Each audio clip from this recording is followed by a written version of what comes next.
Entrepreneurial Edge is brought to you by Business Banking from FNB, because small ideas can lead to big business. FNB, how can we help you? Welcome back to the Entrepreneurial Edge. I'm Chris Bishop. Now, follow us on Twitter for updates on future guests. Our handle is EntrePEdge.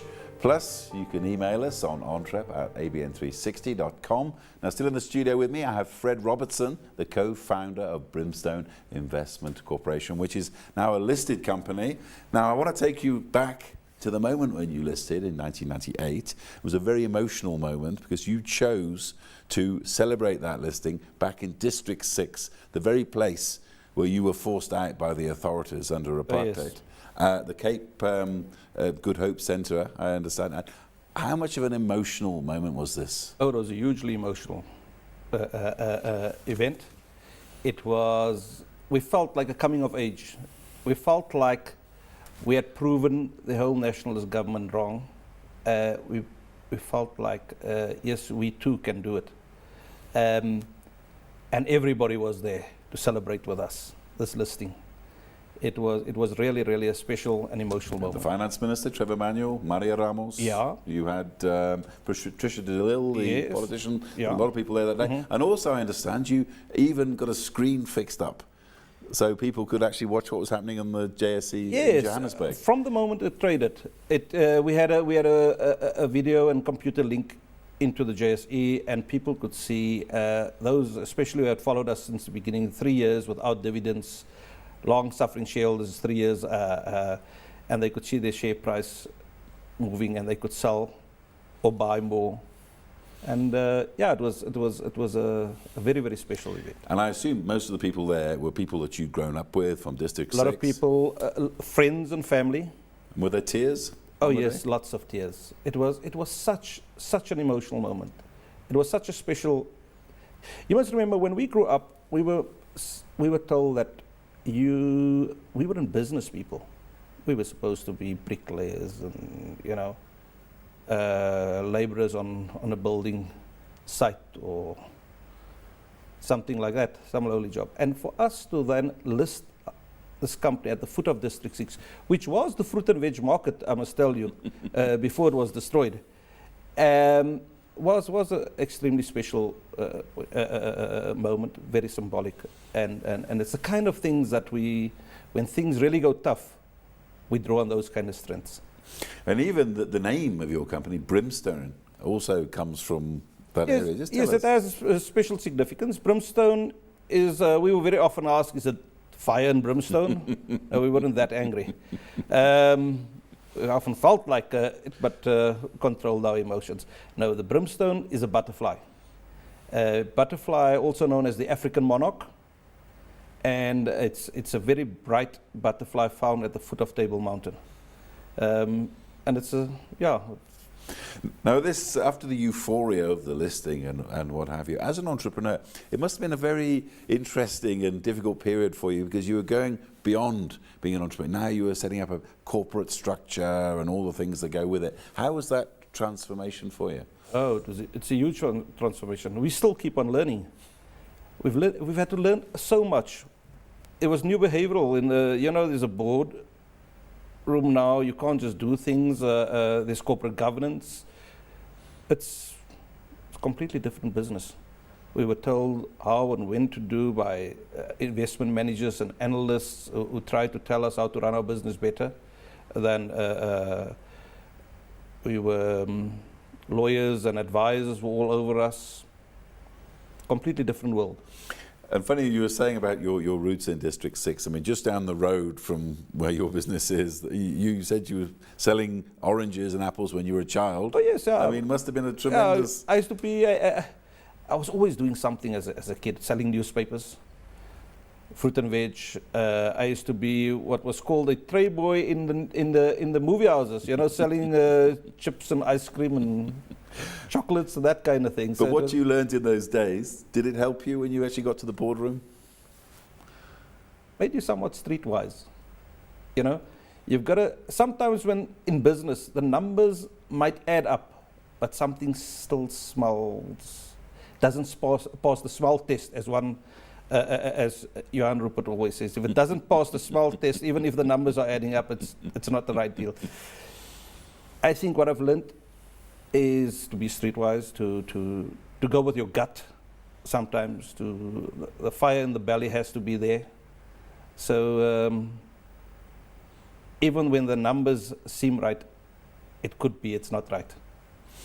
So, and then you were out into the big bad world of corporate and big style insurance.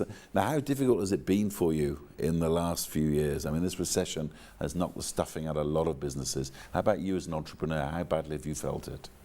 The Brimstone investment portfolio has been quite robust in more recently. It's the early years that was quite tough. But for the last few years, our share price has grown phenomenally. We are in defensive stocks, private healthcare. It's proved to be a phenomenal investment for us. We're in the food sector, financial services.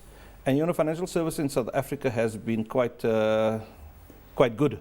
It has withstood the global meltdown, and our banks are very well regulated, our insurance companies. So we didn't have the systemic risk in our system the way it was in the rest of the world.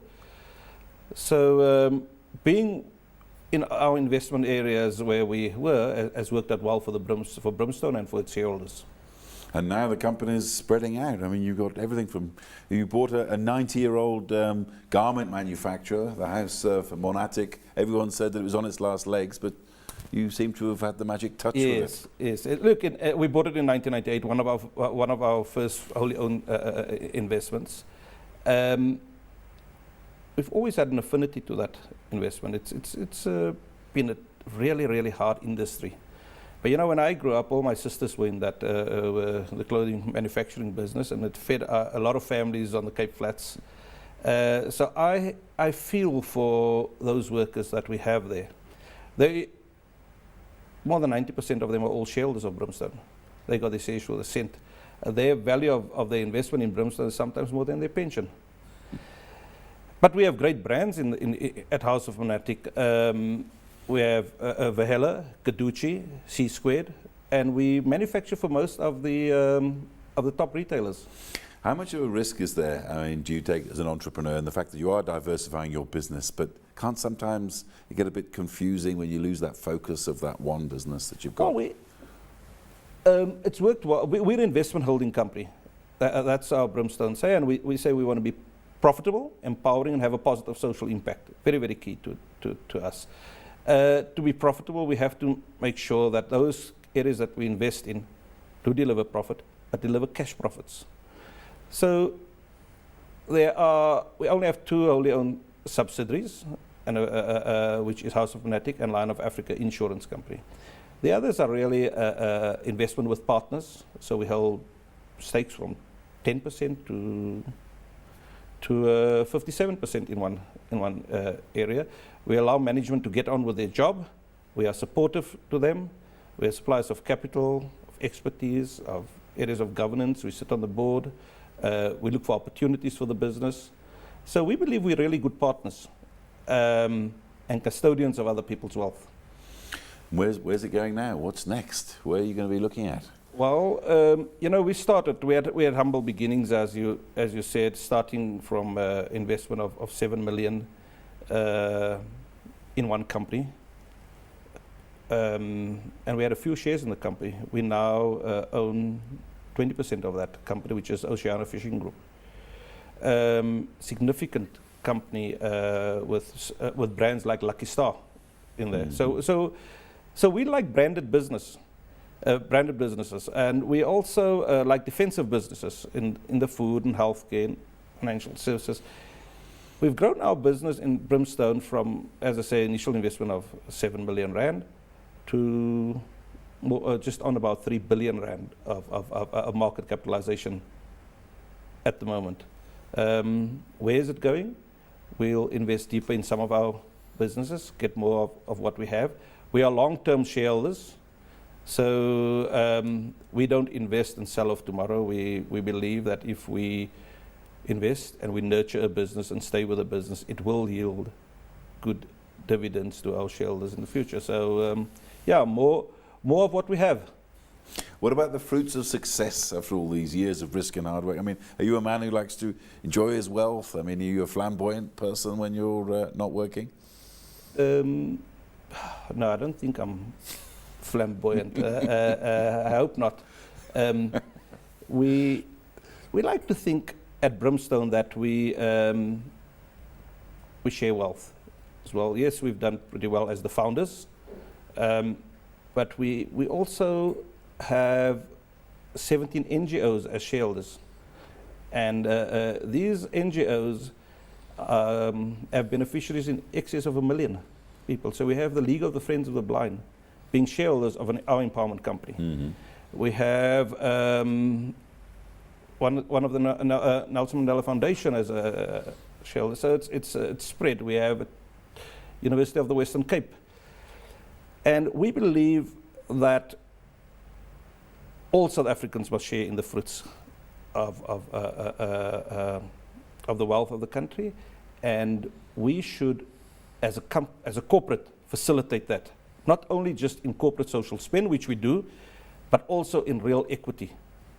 And that's how we do it at Brimstone. And just to bring your life in full circle, I understand that you got a claim on the very piece of land that you were evicted from all those decades ago, and you might be hearing something in the next year. You understand and hear too much. Yeah, yes, there's a land claim, obviously, that our family has in District 6, and I think that everybody who has a land claim should go and How's get it it back. feel for you after all this? I think it's it would be nice to get it back.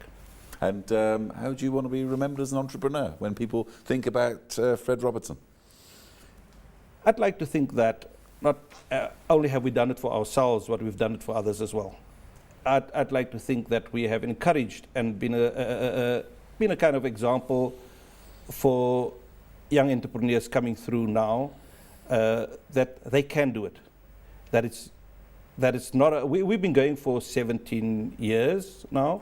There's no overnight success. We're only getting going now, and that's what it is. And hopefully, I heard a nice thing from a friend yesterday. He says that people like ourselves, we have to nurture young saplings, young entrepreneurs. So hopefully, when that's a big tall tree, we can have some shade under. So, Fred Robertson, self-made millionaire and the guiding spirit of Brimstone, thank you very much for your time and insights on this program. I'm afraid that's the end of a fascinating episode of the Entrepreneurial Edge. Until then, next time, from me, Chris Bishop, it's goodbye